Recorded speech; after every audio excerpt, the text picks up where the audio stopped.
Former President Jimmy Carter, 100 years old and still voting. The Carter Center confirms he voted by mail in Georgia yesterday. Carter had his 100th birthday about 2 weeks ago. He has been in hospice care for the last 19 months. His son Chip said that before the birthday, he asked his dad if he was trying to live to be 100. He said nope. He was just trying to live long enough to vote for Kamala Harris. So look, if Jimmy Carter can vote early, you can too. Wow, the disrespect is just insane at this point. But I guess it makes sense given that the Democratic Party is not against elder abuse, right? At least that's what critics called it when they tried to push President Joe Biden to run again this year despite his challenges. But Carter is on hospice care. Do you really think he's got an election on his mind? That he's seriously thinking about Kamala Harris of all people? Which shows how desperate she's become. She's literally laughing while she talks about a former president who might not even be aware of who's running for president. But she needs to say this because she's drowning in the polls. And Americans are realizing that she's not the answer. It's also evident that she's trying hard to distance herself from President Biden's term. Something that's not working. What is one policy that you would have done differently over these last 3.5 years than President Biden? I mean, to be very candid with you, even including Mike Pence, vice presidents are not critical of their presidents. I mean, look, they're partners. The president and the vice president have been critical partners. They are. They're partners in everything that has been done come out of this administration, the Biden-Harris administration. Which, in a nutshell, pretty much means that voting for Kamala Harris is like putting Biden 2.0 in the White House, or even Barack Obama 4.0, causing them to pull out all the stops here because Donald Trump's doing way too well in these swing states. Now, speaking of swing states, they've now called on even more celebrities and musicians to come out and endorse Kamala Harris. It's kind of like they want to tell us that these people make the best decisions in life. Newsflash, guys, most of them actually don't, especially this guy who's very connected to Diddy. I love you more, but I love Kamala Harris even more.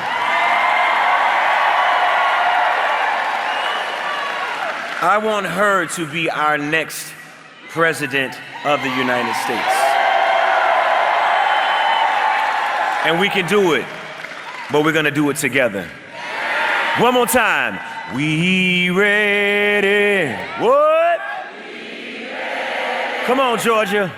We ready. What?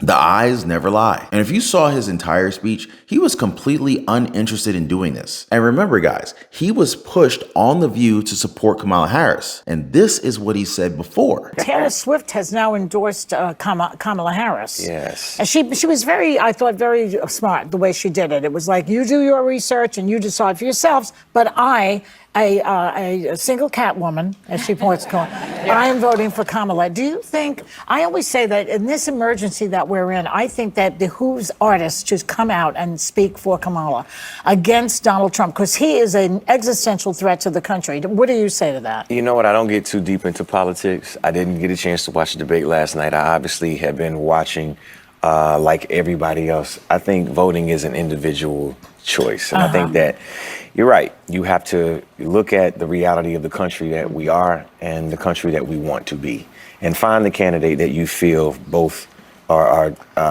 who fits the category of where we want to be. And that's it. And that's what you vote based off of, who you highlight and how you choose to highlight it on whatever platform you have is your prerogative. Yes. Now you gotta wonder what's changed between then and now, because his answer here was very fair. Leave it up to the voters to vote for who they think is best. But I guess that doesn't work for everybody, right? Especially since you heard how they're trying to set him up to answer this in a way that would show support for Kamala Harris. In the end, Usher had no choice but to give his endorsement. And this tactic to have celebrities and musicians endorse politics isn't the best idea. I mean, just look at Lizzo. You know, they say if Kamala wins, then the whole country will be like Detroit. Proud like Detroit. Resilient like Detroit.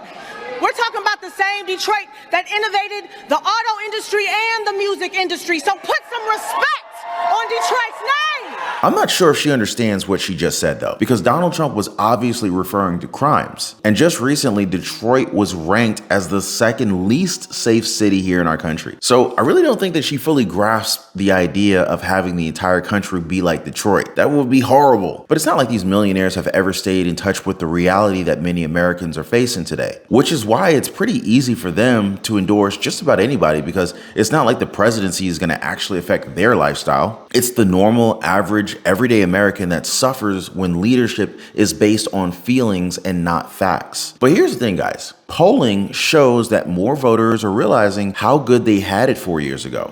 It's now forced a lot of people like Josh Shapiro to try and gaslight us into believing that Kamala Harris is the answer to our economic problems. More Americans feel as though President Biden's policies have hurt them rather than help them. So can you name one key policy difference between Vice President Harris and President Biden? How would her administration look different?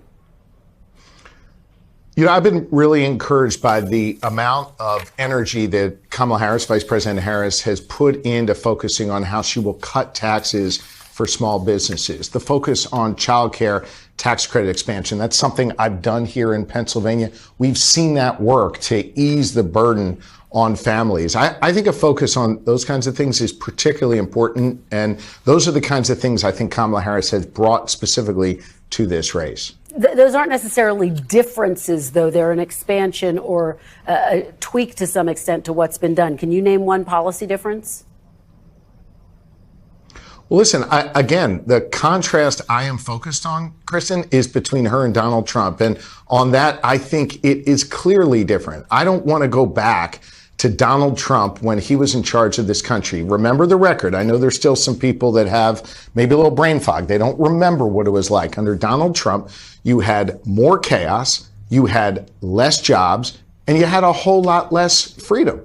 I don't think we want to go back to a time of chaos. I want a stable, strong leader, and that's Kamala Harris. You can give Josh Shapiro all the time in the world to answer that question, but there is nothing different about Kamala Harris and Joe Biden, especially when it comes to policies. So their new way forward, it's a little bit misleading to say the least. And this kind of gaslighting to make us believe that things were so bad under Donald Trump, it's not going to work anymore. We're now approaching a point in the polls where it would just be too big to rig, if you understand what I'm saying. So here's the latest polling from Atlas Intel. Now, as you guys can see, Donald Trump is holding on to a 3-point lead at the moment, which is very bad news for Kamala Harris because she is supposed to be on top. There was so much positive momentum when she was announced as the presidential nominee. Y'all remember that, right? But as many of us predicted, her momentum was bound to slow down. And with her doing more interviews, expect her to slow down even more. Not in the cabinet. He doesn't want to be in the cabinet. He just wants to be in charge of cost cutting. We'll have a new position. Secretary of Cost Cutting, okay? Elon wants to do that. And we have incredible people. He's running a big business. You know, he can't just say, oh, I think I'll go into the cabinet. You know, other people can. He can't. But Elon's a little bit different in that sense. And besides that, I want him to send the rocket up to Mars. He said, he's made me a promise. He'll get to Mars before the end of my administration. Kevin, I'd love to see nothing more than Musk actually succeed in that kind of role. But you're an executive. You run companies. You've had to cut costs. Can an outsider in government do what the former president says Musk can do? Well, let's go down the checklist and whether we, on a bipartisan basis, because this idea should work for red and blue. Is there fat in the federal government? Check the box on that, yes. There's always been fat. No one's really taken a knife to it really yet. Number two, there's always people with great ideas, but executional skills are almost impossible to find. Every idea that Musk brings to the market, he executes on, including catching a giant rocket, out of space, as we saw yesterday. Absolutely incredible. Chopsticks, as they're called. Those are called executional skills. I would pay to see the movie where they unleash Elon Musk on the federal government in looking for efficiencies. That is a great idea. I 100% endorse this. He would do a fantastic job for every single taxpayer.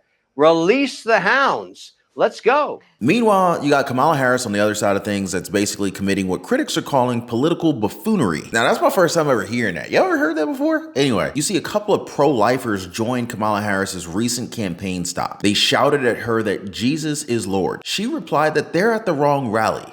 We remember Donald Trump hand-selected 3 members of the United States Supreme Court with the intention that they would undo the protections of Roe v. Wade, and they did as he intended.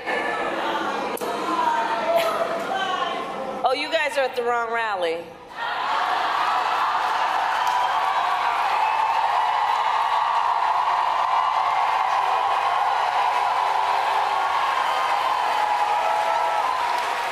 No, I think you meant to go to the smaller one down the street.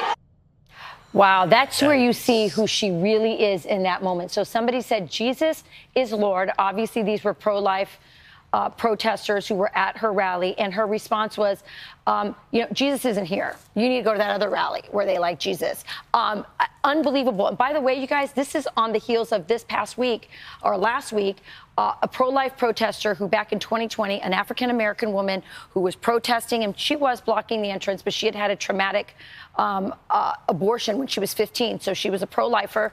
She blocked an entrance in 2020 while BLM was burning down cities. She blocked an entrance, and now she's facing 3 years in jail. She has a child, husband. Pro-lifers definitely know who is on their side and who is going to attack them. And you saw it right there. And Harris has no idea. Those very well may have been regular Democrat voters at a Harris rally. Michigan has a lot of... No, that was La Crosse, Wisconsin. That was La Crosse, Wisconsin, yeah. Just like in Michigan, in Wisconsin, you have a lot of pro-life Democrats. And that's the needle that they have to thread. And she obviously is not prepared to do that. You can't think of a Democratic candidate, I don't think in our history, Barack Obama or Joe Biden included, no Democrat would respond in that moment the way that she responded. 100%. You have to understand the gravity of that response. I don't know what she saw. I don't see the camera from the other angle. I don't know what she internalized. I don't know what she heard. I don't know if she heard Jesus is Lord. But that's what was said. And for you to respond, you're at the wrong rally. I don't care if all she thought was they were pro-life, to your point, Charlie. That is, in our past, in the history of America, a campaign-killing response. Now, even if she doesn't mean it, that is political buffoonery. Well, reports of anxiety and all-out panic are beginning, and it could have Vice President Kamala Harris's campaign spun up just a few days out from the election as time is running out. The New York Post reporting that Democrats in Pennsylvania, that all-important state, say that Harris is, quote, AWOL and being out-messaged. These are Democrats saying this. This as Reuters claims that anxiety is rising in the VP's campaign over Trump's swing state gains. And Democrats are telling Politico that they see warning signs for Harris with Latino men in the must-win state of Pennsylvania. You know, Dagan, one thing I love to do, and maybe it's because I was in press and comms, is read behind the headlines. And when you have Democrats coming out with anxiety, leaking to publications on the state, Pennsylvania Democrats, national Democrats, it usually is a sign that there's some nerve-wracking appetites happening in the campaign. Right. And I also love to read into what the Senate candidates are saying. And if you look at, let's just look at Michigan, for example. So in the Real Clear Politics average in Michigan, President Trump is up by almost 1 full point, 0.9 points. Alyssa Slotkin up over Mike Rogers, 2.2 points in that state. And both of them, the big issue, and so you take a national issue, like the economy and inflation, and then you boil it down to each state issue. In Pennsylvania, it's fracking. Again, ban fracking. She's tried to reverse that.